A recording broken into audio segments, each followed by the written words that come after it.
Yeah, let's start. So, yeah, good evening. And I'd like to welcome everybody to this evening's Discuss event, Stories from Above, exploring the power of brand communication for the space sector.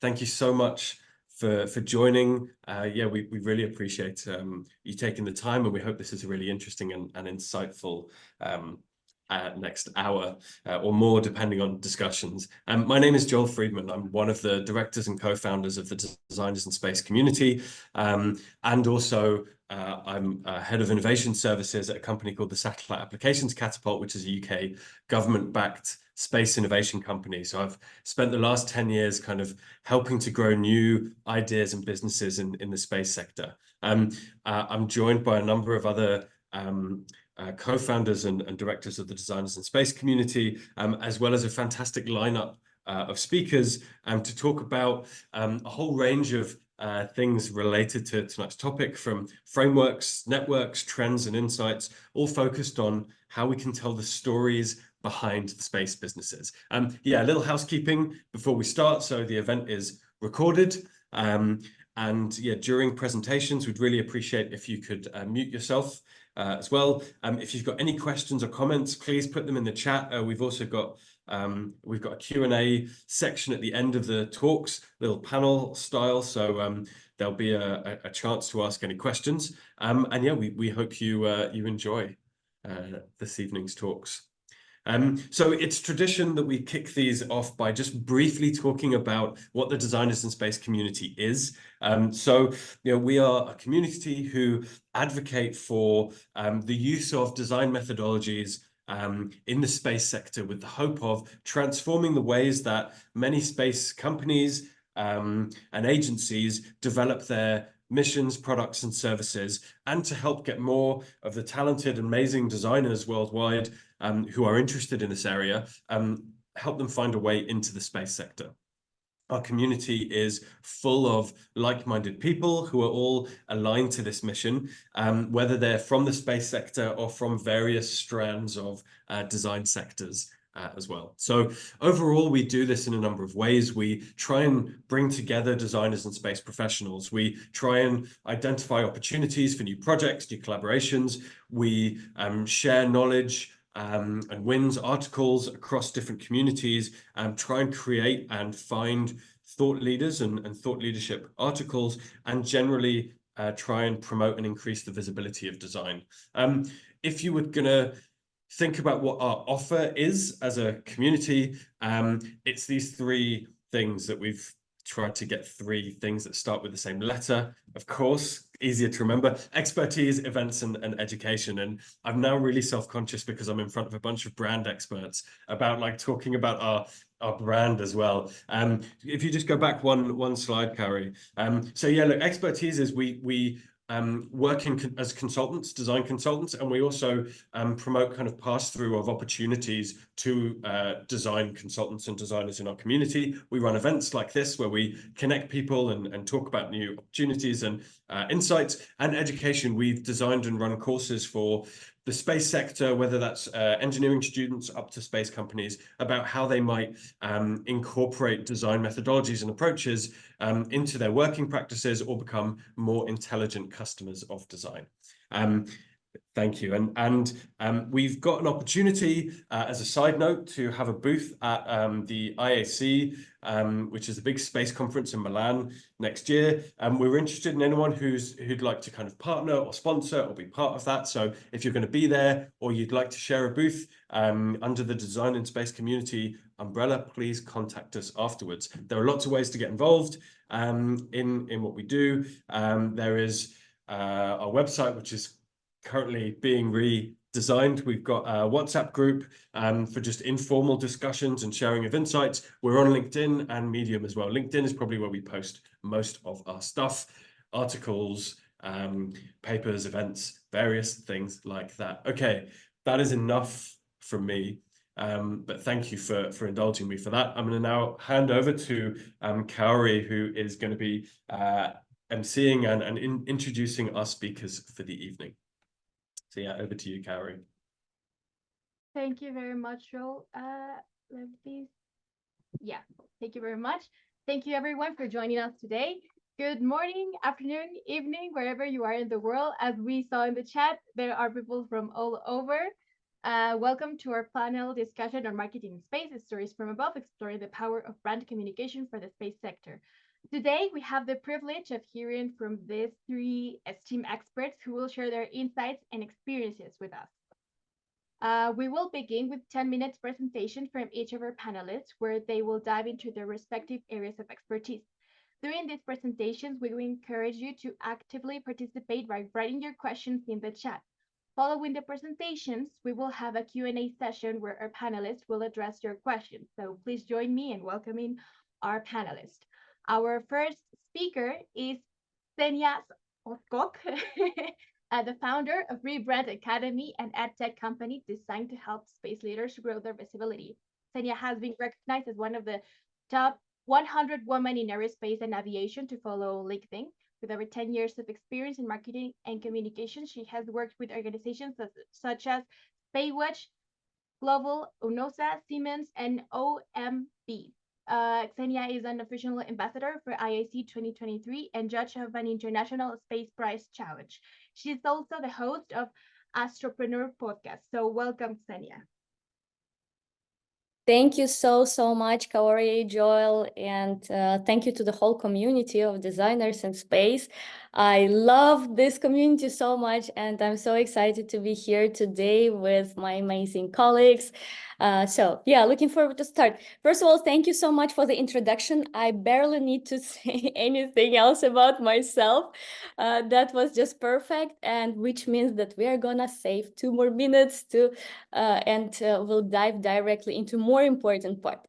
So today I will introduce in this few minutes that I have my YSP framework, which stands for Unlock Your Superpowers.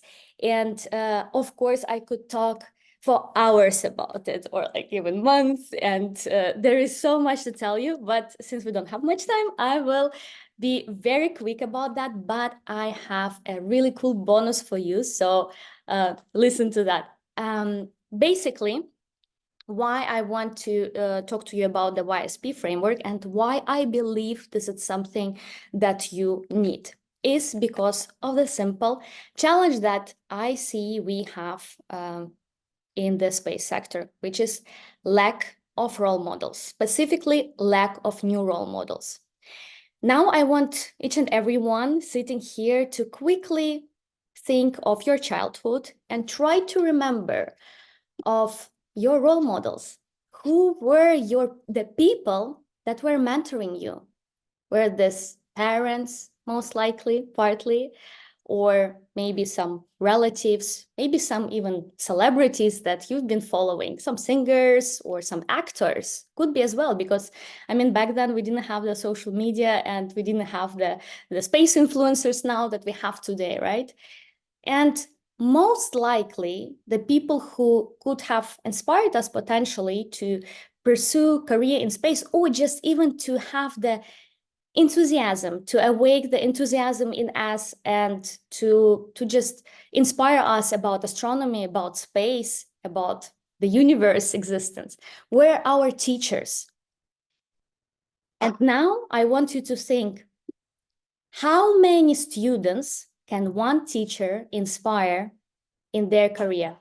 If we talk about over, let's say, time of the 2 decades.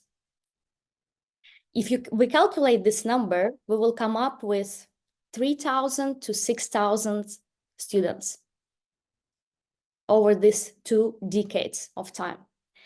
And now think today of the opportunities that we have. A single social media post can reach thousands, hundreds of thousands, and even millions of people, and sometimes billions. One single social media post. Just think of its power.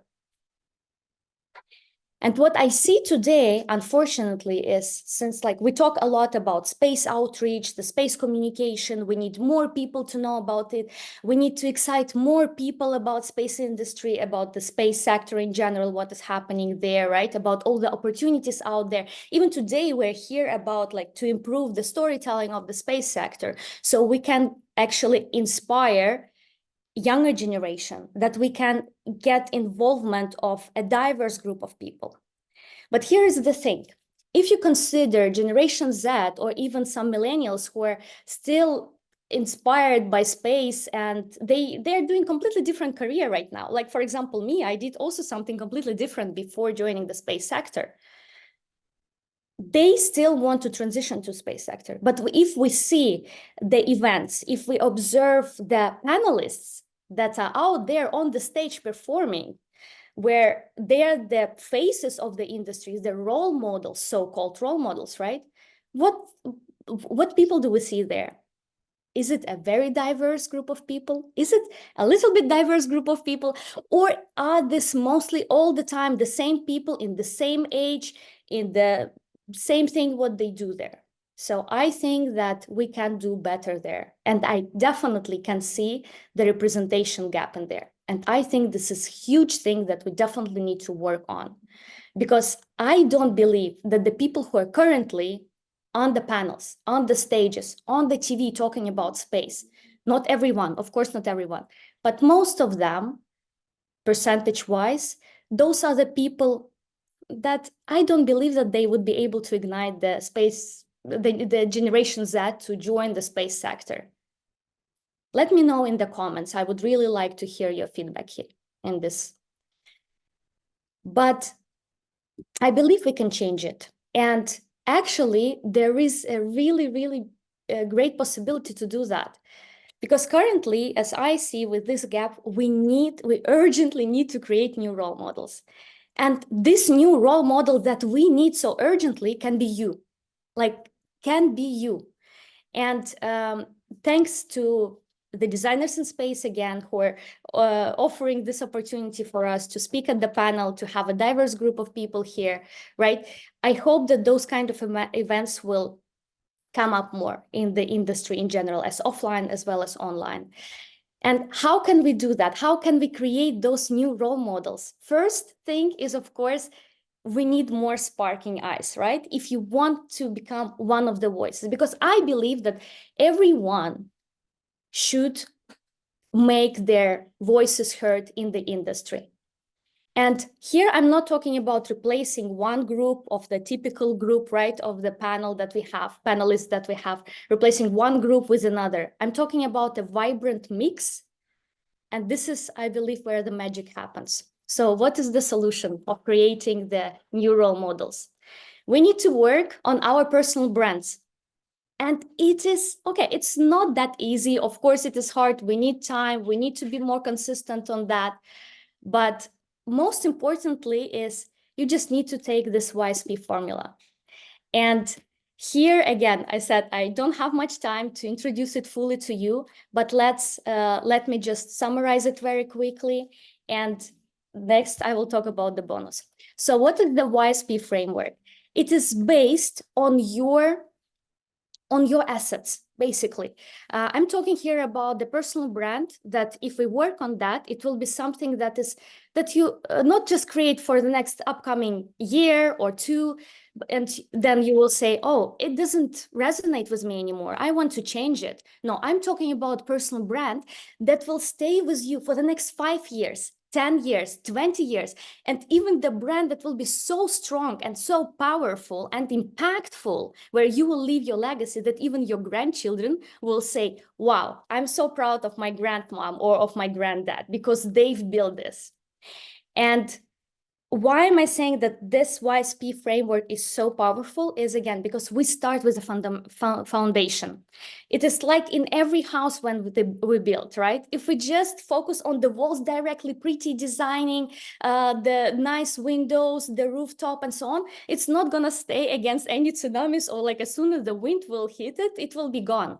But if we work on the foundation, if we dive deeper into all our assets, into our achievements, into our weaknesses, if we dive into our whole experiences, if we go beyond that, this is how we can found a powerful personal brand. And then we go to the beautiful side where we say, okay, now I know my strategy. Now I know in which direction I want to move. And now I want to do the branding. I want to position myself. I can work on my image, on my presentation skills, and so on and so on.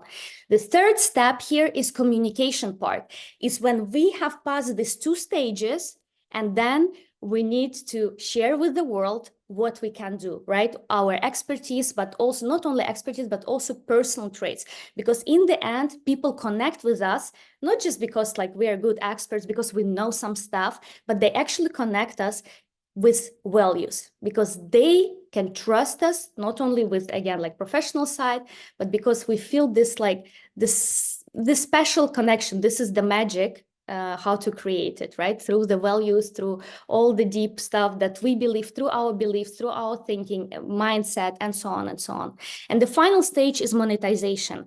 And here, of course, I'm not only talking about the personal benefits, which is good, of course, because if an employee has a strong personal brand, right, then they might want to have a better, higher paycheck, right? And the companies need to agree with that. But it's a win-win-win scenario where I'm talking about, because yes, individuals get some benefits on that. Secondly, companies get better awareness, because as soon as employees start getting visibility, they start talking about the company, about the representation of their leader of the company, and so on, which again creates a bigger awareness of the space industry in general, which attracts the investors. And we need funds for our space sector to make our exploration better. So can you please go to the next slide? Yes, here are just like some points of this framework that we're working on with the foundation. The story, actually, yeah, I'm sorry, in this slide, I see the mistake. So it's basically, you just need to exchange with communication, ikigai, personal audit, niche, target audience. Next one is owning your story, this brand archetypes, outstanding presence, communication style, message, branding. Next one is owning your story, public speaking, social media content. And finally, becoming an expert in their niche, in the specific niche. The goal is, even if you're not planning to become an entrepreneur, even if you're not planning to sell anything, right? We still talk about monetization in the sense of becoming an expert in the very specific field, even if you are already an expert, making your voice around this expertise. So the goal of the personal branding in the end is actually that the niche equals, the niche becomes the synonymous of your name. So let's say Lukasz in that case is a synonym, right, for his niche in communication.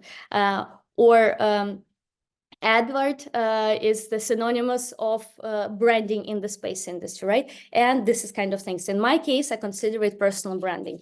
And basically, please, Kaori, if you can go to the next slide. I know I don't have much time, so I need to wrap up very quickly because my colleagues will perform as well. So what I want you to do, I have here this guide on YSP. It is like 37 pages, you know, like we work here with my team on this. There are exercises. It is full, like with, basically it's a step-by-step guide that will help you to build your personal brand, even by yourself, just following the steps. Of course, like we go deeper when, like with our academy, with my one-on-one mentoring, but still this is a very useful resource that you can use. And I'm gonna send it to you if you are interested. Just like send me a message on LinkedIn or on Instagram or my email. I will share my email here. Just send it to me and say, Ksenia, we want the YSP method, or like I've been in this meeting with designers in space, and I'm gonna send it to you, and you can either print it out or just use it on the laptop and fill it out and go through it. But this is a deep work, so it will definitely take some time. Thank you so much. My time is over. So I hope that was useful. And if you have any questions, please feel free to reach out. Thank you. Thank you very much, Ksenia. It was amazing and it was really insightful. Thank you very much. So next up we have Lukasz Look, I'll stay with Lukasz. An experienced entrepreneur, communications and PR manager with more than 20 years of experience in reputation management and corporate communications. He was elected as one of the 25 PR innovators in EMEA in 2022 by UK Provoke Media Magazine. Lukasz is an international expert in the space sector with a background in studies and courses at the MIT in the area of the new space economy. Among others, he is the founder of longtime president of Planet Partners agency specializing in tech and innovation B2B communication. Lukasz has been president of the European Space Foundation since 2014, and he is the originator of the European Robot Challenge, the largest space and robotics event on the continent.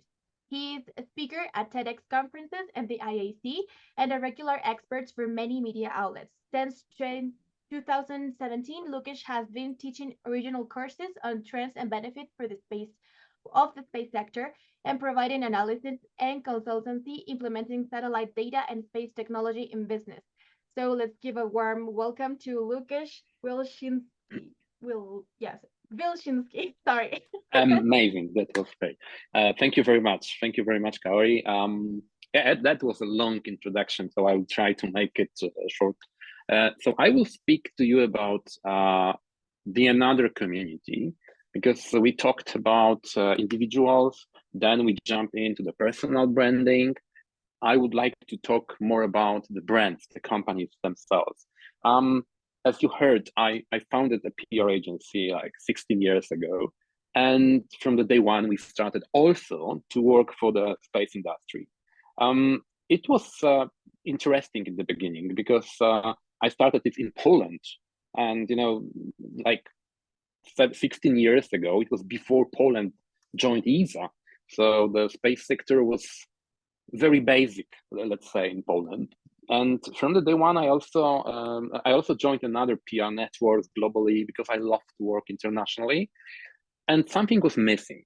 I think that when you want to take a look at the brand communications and take a look in this much more international way, you need something, some entity to help you do it. You can make it in-house, but generally to work with, we will talk later, but to communicate in different regions, different cultures, you need experts in this field. And that one was missing, the network that is actually delivering all these values and even more. So the idea was to start the network. If I couldn't find it, I started it. And that's how Space Communications Alliance was born. Next slide, please. Next slide, please. Okay, so that's what is very important is that we gather only the companies, the small boutiques, bigger companies that speak space.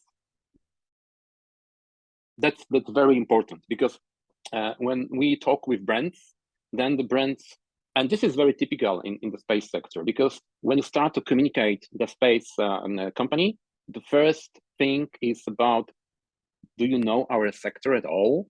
Do you know our technology? How long it will take to involve you, to teach you? How long you will learn? How it's like months, 2 months, you know, all this onboarding stuff. So we shortened it to minimum. We know you. We know the space sector. Most of us has at least 20 years experience in the space sector. Even the degrees are like satellite manufacturing, etc. We are engineers, not only communicators. That was very important because we will talk later about it probably in the discussion, that communicating space is somehow much more difficult than other brands, than other sectors. There was one question I saw. So this is also the answer to that, one of the answers.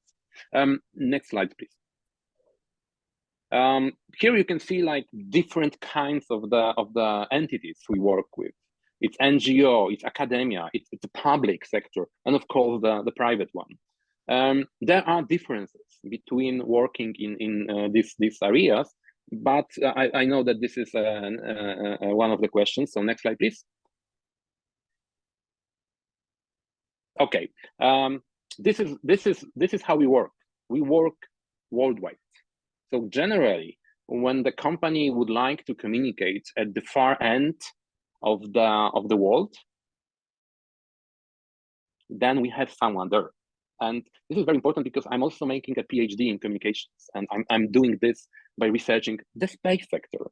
And I can see, I can see the differences, how even one press release is being received in different parts of the world. And this is what actually surprised me, because I'm not only specializing in the space sector, generally in technologies, and I can see that other sectors are differenting, making a differentiation of the press release. It's not the same communication. Somehow they have to change it, to translocalize it into another language, for example, much more adaptable to this, some kind of early adopters or developed regions in space, because the world is not the same. There are parts of the world where the space sector is very mature. It's like for the last 60 years, like in US, for example. Even in Europe, you can see the line. ESA was born mostly of the Western countries, right? So now the newcomers are coming from the Eastern one. And there is a difference in how you can receive the press, even the one press release. So this is something that I'm doing this as a PhD. So think about it, that the space sector, and this is very curious for me, why the space sector is not doing it? Why the space sector is sending one press release worldwide, the same one? This is something that needs to be researched. Maybe it's true. Maybe this is the main difference of the space sector in connection with another sector. But maybe it's wrong. So this is something what I'm still researching, because I didn't find such a research. Next slide, please. Something you can see. We are talking about brand communications, and this brand communications has to be comprehensive. And you cannot only use one tool or different tools. You have to think about it as a big, just like Ksenia said before, like it has to be a foundation first, and then the different kind of the tools you can use. But services, the tools you can use it here, are the second step. The first step is your goals. Remember, there is a very wise saying that start with why. And this is what we always ask. Not what, not who, not where, when, but why. This is very important, because sometimes you think you want to use, I don't know, media relations, for example, for your communication. But when we discuss the goals, what is behind all of this, then it's not a media relations at all, actually. For example, there are companies that would like to build communities around them, and they have a growth hacking strategy. So actually, there are totally different kind of communications here, and we can see it. And this is why having everything in one place, then we can show you the big picture first, but then to talk about your real goals behind communications, because every company, every entity has a business goal, right? But on top of that, based on that, you are building then a marketing plan and then communication plan. So there you have another goal, a set of goals. You are actually defining. It has to be also they all have to be matched with, of course, business goals of the companies. And then on top of that, you are creating a strategy and then use the tools. Never to make a shortcut. Don't try it, because I can see many companies that started to communicate without any strategy. And this communications is not proper. And this communications rather goes to the hyping, actually, not to the real communications. This is very important. That's why for the first thing we tell you is that this is not communications actually are talking about. This is a brand reputation. Because by communicating, by using any tools of marketing, you are building an image. But this is something you build there. But what stays in your audience is a reputation. And reputation is something you cannot make in one day, with one press release, with one event. This is the long-term strategy. So to convince people that your company, your entity, your academia is truthful and is a very good space entity, and the reputation is great. You know why it's so important? Because every company, every entity has crisis, always. It's not a matter if, but when it happens. And if you have a strong brand reputation and you manage this wisely, then you have a very, very high chance of actually people saying, don't worry, we understand. We understand. Failure is an option, right? Next slide, please. Okay, next slide, because I already said that. Next slide, I won't be boring you with that. Okay, case studies. I want to show you something because I have prepared the 3 case studies, different ones. Here you have in Masat, it was a client of one of our members. And actually, what is the solution here is, first of all, intelligence paper. This is something that you can really wisely use in the communications to build up your expertise by issuing special reports, special white papers, special analysis, because something that works here very well is that people love numbers. When you see even the LinkedIn, what is the higher rate of sharing the posts, for example, are numbers. If you show it like these are I even check it. I put some infographics about how many satellites out there, and this was so far the biggest one. For me, it was like over 60,000 clicks. So actually, it was amazing because people love numbers. Numbers are facts. Numbers are facts. So with facts, you don't discuss. You just analyze them, and then you can create your own opinion. Of course, I'm saying about true facts. I'm not saying about some companies trying to do facts, because facts are facts. Next slide, please.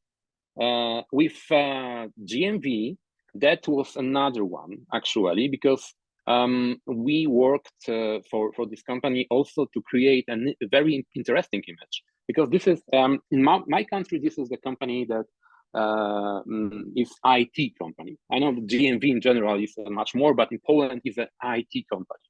And you know that that was very hard to communicate because IT in general is a much more bigger sector with great corporations.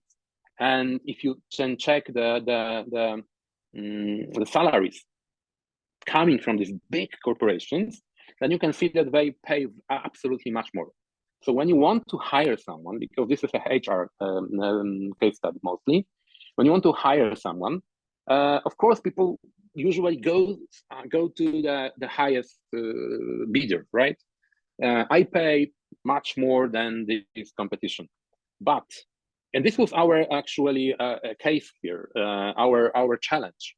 So we wanted to create an image of the company that maybe is it's paying very good, but it's not like the highest one in the market, but it offers something absolutely better.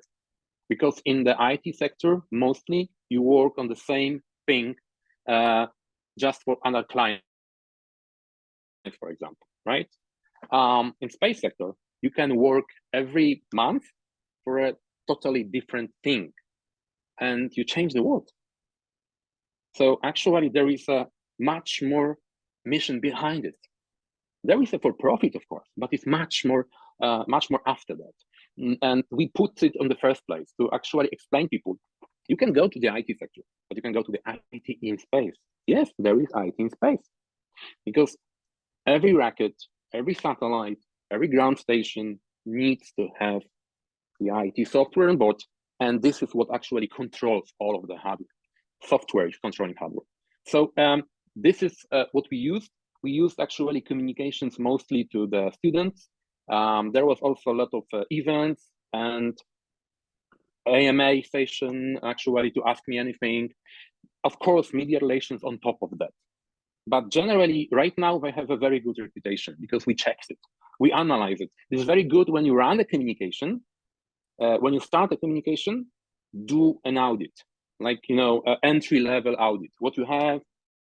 Hi, Lukasz. I'm so sorry the to reputation, for example, 0, you are not known. Yeah. Hi, Lukasz. So sorry, just a tiny chat. Okay. If Next we could slide, wrap please. up. Thank you. Yeah. And the last but not least, very interesting, Ksenia Ozkok, very great company in Europe, also having the Poland division. And here are actually totally B2G, because it's in some countries, you have this kind of competition between the national companies and the foreign companies coming. And somehow this communication is not fair for the foreign companies. So here, the idea was to create a social contribution report. So this is very creative. You can use this kind of report to show what kind of influence you have in the sector, how many people you hire, how many subcontractors you have, how many. So you see, numbers, facts. But this is about storytelling of these facts. Next slide, please. And we can just jump into my next slide. This is my founder, so it's not only me. Probably Remco. There is Judith from Perihelion, David, Stella. You also have the Torsten from the Space Watch Global. So this is a pack of people with different experience joined together in one mission to create a very, very experienced team and people that really, really understand the space sector, because we are the space sector. Thank you. Thank you, Lukasz. It was really nice conversation. Thank you very much. So for our final speaker is Ed Fyfe, the senior brand designer specializing in the space industry. Ed has built a diverse creative expertise supporting spaceflight operators, media brands, and infrastructure primes. He draws from a comprehensive knowledge of the space industry branding dynamics, long-term planning, and agency-level design execution to connect space business with the people they need to thrive. Please welcome Ed Fyfe. All right, thanks for having me on, guys. And thanks to Ksenia and to Lukasz for presenting the last couple of presentations. Awesome stuff. So I'd like to start off by introducing a couple of field notes just from the world of brand design that I've come across, and share a couple of creative approaches to essentially helping to convey what the space industry does to stakeholders that matter. Next slide, please. So first off, I'd like to ask a question. Have you noticed that most space companies look like what's on the next page? Next slide, please.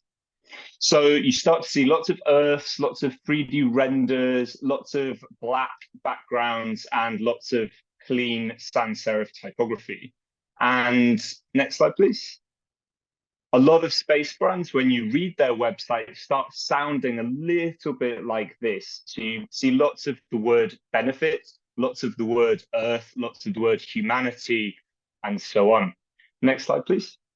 So this isn't a massive coincidence. Next, it's actually the result of a phenomenon that happens across all industries and verticals. So the space industry isn't necessarily guilty of this exclusively. It's something that happens to the best of us. So early stage companies in the space sector or elsewhere are affected by this, where founders specifically run the show.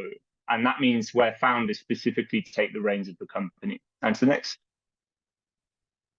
So if we look at SaaS, software as a service, it's a similar story. And the next slide, please. Also with food and beverage. So the reason for this is that founders like to make things which look and feel just like the sort of things that they like and appreciate. So if you look at food and beverage where we are now, for example, it's almost as though one founder took one of these thumbnails, dropped it into Midjourney or an AI generator, and created all these brands in seconds. However, these are all living, breathing brands, and it's the same in the space sector. Next slide, please. So, like I said, founder-led companies are often kind of created in the mold of what the founder visualizes as cool. And it's normal. Like, we all like to do business with the kind of people that we are. It's what makes us human. But this quote from Alex Smith kind of sums it up.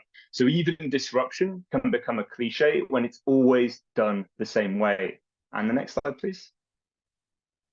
So the approach really overserves oversaturated audiences with overused visual language. So it's essentially something that is kind of overdone, and we as designers need to find a new way to sort of navigate this, not for ourselves, not for our customers who are essentially founders, but for the people that will help the space industry to grow and thrive. Next, please.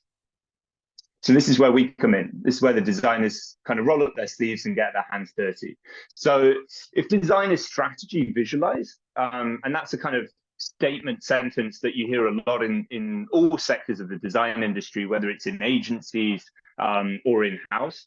So if strategy is design visualized, then most of the space industry clearly has the same sort of strategy. And this isn't a bad thing. This is a good thing for new founders wanting to break through. Next slide, please. So I'm going to offer 3 experiments that space businesses can try and run to break through that blandness. And the first one, next slide, please, is to dig for the real problems. So as a designer, we often get handed a brief from a client along the lines of, we need to increase sales, we need to reach this certain audience, we need to convey the fact that we are an ESG-oriented space company, for example, one that's focused on sustainability. Let's go there. And it's kind of on us as designers and creatives to dig deeper for the real brief and find the problem within the problem. And it does mean a little bit of discomfort for us and for the founder as well. And the answer kind of to a lot of briefs isn't necessarily the original brief that you have, but that problem that lies beneath. So if you go to the next slide, please. There's this great quote here by Will Poskett, which says, any strategy will only be as good as the problems that you define. And that kind of sums it up. So imagine that you are this ESG company. Imagine that you're focused on space sustainability and your core product is deorbiting satellites. Well, right there's a massive problem with what you're doing, because you're essentially dumping dead satellites back on Earth. And we've just seen the recent publication in the last few months about how it's affecting gas molecules in the upper stratosphere. And obviously there is this specific kind of satellite crashing patch. But is this really a sustainable solution? So it's really on us as designers and strategists to sit down with founders and really work out where we can make a difference. Next slide, please. So what's interesting is that brands like Patagonia are already have a massive marketing machine. They have years in the game. They have an incredible strategy that's really disruptive and winning for the market.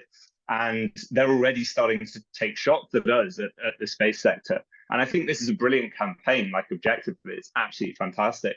But it just shows the caliber that we're up against. And when it comes to public opinion, again, it's kind of on us to kind of reach this level and this benchmark. Next slide, please. So the second is to create for people outside of the space sector. So don't create for you and your mates. Create for people that you've never met before, people from all walks of life. Next slide, please. So for a space company run by a founder, you're obviously trying to go for your customers who will buy from you, your investors who will invest in you, employees that you can attract and retain, and finally fans who will advocate for you. And fans is kind of the biggest one here. Fans is a long-term process, and long-term is really key here. And it's something that's kind of lacking when it comes to space industry thinking. So fans contain all of the above. They will contain your future customers, investors, and employees. It's just a case of cultivating them sooner rather than later. And I'm not saying you should completely neglect everything else and everybody else when it comes to stakeholders, but fans are kind of a key one that you need to have bubbling away in the background. Next slide, please. So the third one is to avoid overused category cues. And this is where it starts to get a little bit more fun from a design standpoint. So this image, I'm sure you've all seen it a million times. It's all over the internet. The reason why is because it's a free Unsplash image. It was taken in 2015 by US astronaut Kel Lindgren. I think I've got the name right. And I was chatting to some space lawyers a few weeks ago, and they just call it that image because it's become such a kind of meme in the industry. So this is a category cue. It's something that's used constantly, and we saw it on the space industry websites at the beginning. You can use these, but only if you're going to do something radically different with them. Next slide, please. Others are things like stars, swooshes, triangles, planets, orbits. We've seen it all before. Many space logos, for example, contain these elements. And the next, please. And also imagery, like mentioned before. So pictures of Earth, hardware in space, especially renders, line work, illustrations of hardware. And the next slide, please. So as an overview, you've got these three, but when you've got your brief set up and you've found the real problem that you're tackling and you've written your brief, and I think designers should do this, they should write their own briefs, you then have to begin the creative process, and that's the fun bit. Next slide, please. So here are a few starting points for conceptual inspiration. Next, please. So origin story, number one. Next, please. So a former space engineer was sitting on his back porch watching fireflies on his lawn. Next. And he imagined that one day the night sky would look similar because there'd be so many spacecraft transporting people from Earth to Mars. Next, please. That engineer was Tom Alkusik. And this is how Firefly, the brand, was born. Next slide, please. So as we know, Firefly, great brand, really strong, has massive association, but underneath it, it has a really compelling origin story. Next slide, please. And the next one is space industry heritage. So you can see here, there are checkered patterns on this launch vehicle. And the next slide, please. This is a project which I worked on, and I essentially had a task of taking these and translating them into something visual, not just copy pasting them, but imagining them as a visual system which flexes across different touch points. Next, please. So to digital, and the next slide, please. And out of home. And the next, please. The next is vision for the future. So this is one that can get really cheesy, but the next slide, please. Relativity do it in a really interesting way. So their logo is actually made out of a splitting cell that splits into two different planets. Their vision to take humanity into the next multi-planetary era. Next slide, please. The next one is local culture. So this is an ancient Chinese mythological bird. It represents fire and flight. Next slide, please. And this has been taken and reimagined as a visual for a launch vehicle, which is Landspace's Jutre launch vehicle, named after that same bird. So the vehicle itself takes on the local cultural characteristics. Next slide, please. And the next. And the next. And the final one is radically unique product features. So we've all seen these hexagons. They're all over the place. And next slide, please. They, of course, belong to Starship. And they've actually become more of an emblem for Starship than a logo. Next slide, please. And the next. So much so that they've evolved across different touch points. So Starship and SpaceX themselves have actually used these shapes as their kind of visuals, brand visuals. But what's interesting is that other brands have picked them up and even unprompted creative merchandise for Starship just using the hexagon image. No logo necessary. Really interesting example. Next, please. So as an overview, these are kind of 5 other experiments that you can run, almost bonuses if you like. And the next slide, please. And if you're interested in more approaches, you can always reach out to me on LinkedIn or Instagram, where I post more different bits and pieces, essentially tactics and little tricks and tips to kind of get your brand up and running and kind of revitalize it here in the space sector. All right, that's me done. Thank you very much. Thank you very much, Ed, and thank you to our panelists for sharing your insights through the presentations.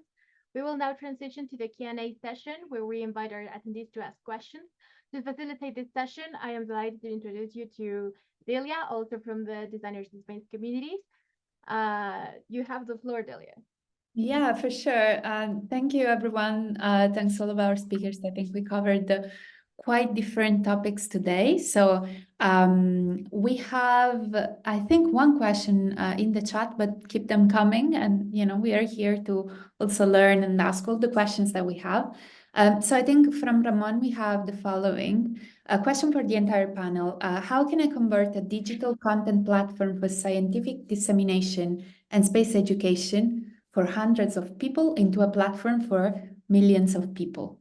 And then, basically he understands it's essentially a question about how can we expand our audiences from more of a niche to kind of a bigger one. So I don't know if you have any examples that you want to bring up, maybe similar challenges like this that you have shared in the past. And then, yeah, if we can keep it fairly quick in a sense that then we can ask more questions and engage more people. But yes, please, anyone wants to take that answer?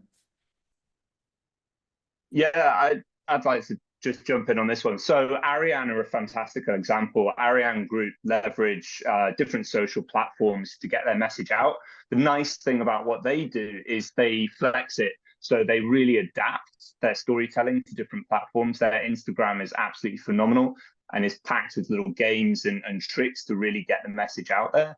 But obviously, any brand starting out, you just want to focus your energy where it suits you best. And, if LinkedIn suits you better, go with that.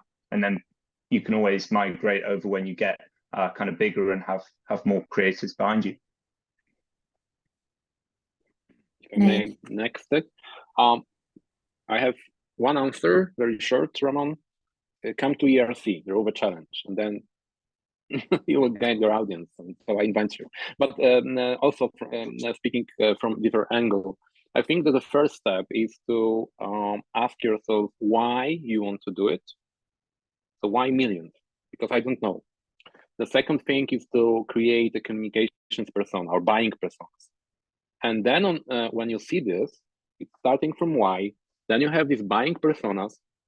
Think about what is in the middle, because somehow you can start working with organizations, with some kind of societies that will be actually your middleman, and then you can connect with or communicate to a very small group that will actually build you another community, because they will also find value in using this and then recommunicate that.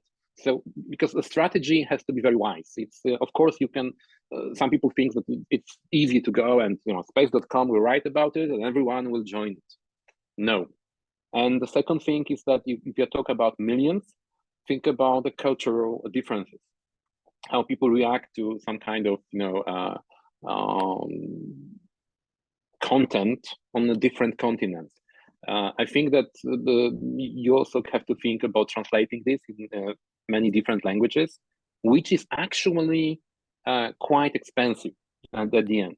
So the first thing you need to narrow, if you have it in English, narrow it. If you have it in Spanish, think about first South America, Central and South America. And this can be a start, right? Because I think that sometimes people with great ideas, they are, okay, you have to be ambitious in space, but not too ambitious. And you have to be very realistic. It's a smart communication goal, right? The methodology. And I think that you have to first create a very wise strategy and then scale it. So I think that between hundreds and million, there is thousands as well. So Thank you, Lukasz. Thank you. Yeah. I just want to, Abigail, I don't know if you raised your hand or it was something that you wanted to bring up. As well, Ksenia, that question, if you want to. Yeah, sure. Hi, Ramon. Glad to see you again. Hope everything is going well. So here I would address three things. First one, again, I mentioned already with the YSP framework, focus on a deep foundation. Like really go as deep as you can. Don't be just superficial and just like with don't keep your idea just on the surface. Really dive deeper, like ask all the questions, as Lukasz just mentioned as well. Ask the why. What is it? This is the first thing. Second one is, again, clearly you need to know your target audience and not just identifying it the way you think, but you need to analyze everything about those people, not just saying, okay, this is my audience, the people who are interested in science, for instance, right?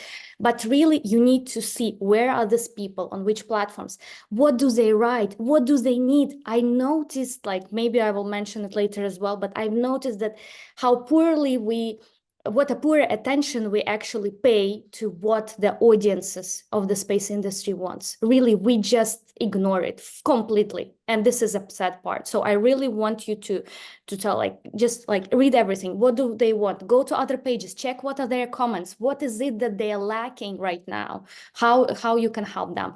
And the third thing, when we talk about scaling, well, I would say, get as many space influencers and non-space influencers as you can. So first you can start with the influencers that have just like 1,000 to 3,000 of audience. They have their network. Then you can collaborate to the level of 10 to 15,000 audiences with the influencers. And then you can go to 50, 100,000 and so on and so on. And then you can even expand to the influencers who have nothing to do with space industry, any directions, and this is how you can reach actually millions of people. Good luck.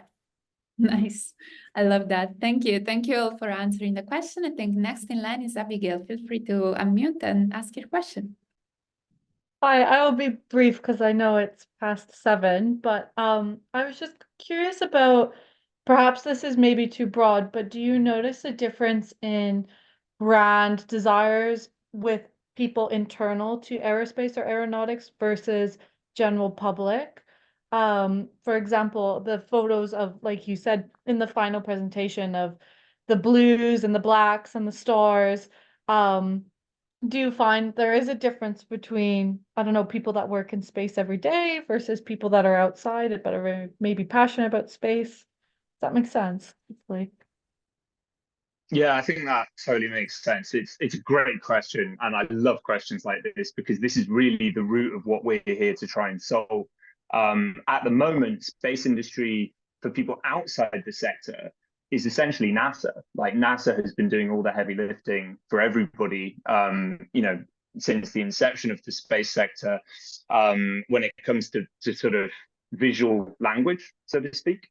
And people inside the sector often reverts to what everybody else is doing. It's always easier when your best mates have a habit and you're with your best mates, and it's like, oh, well, let's just use that image because my mate's using it. And this is essentially the sort of trickle down effect that we see today. I think as a sort of hope, like little glimmer of hope in the middle of it all, though, is that because people outside the sector don't have as much of the sort of, let's call it brainwashing, that people in the sector have, it leaves them open to new ideas and new opportunities. And again, this is where strategists, creatives, and planners have to come in and really start shaking things up. Nice. Thank you, Ed. I Cool. add something to this question because Yes. it's a very important question. I think that there is a main difference when you communicate to people that are in the space sector. Then you communicate straightly about the technology. They know a lot. They know a lot, and they want a deeper communication. They want to know what is behind the story, etc., etc. But when you communicate to the general public, first start what's the reason of the project, of the mission, because they don't understand sometimes. I can see that space is commercialized. Space is being democratized right now. And many companies entering, many startups. Every day I can see the new startup rising right now. It's a huge thing right now. But I can see that people started to not understand why the public money, and remember the public money are still the bigger driver for the space sector. They don't understand why we have to pay for it. So I think that main thing is to educate what is the benefit of the space sector first, because then people will understand, okay, I'm using like 82 technologies or 82 space technologies per day, right? Space data is for me. So I accept that and I want this to develop. I want my taxes to go to the space sector.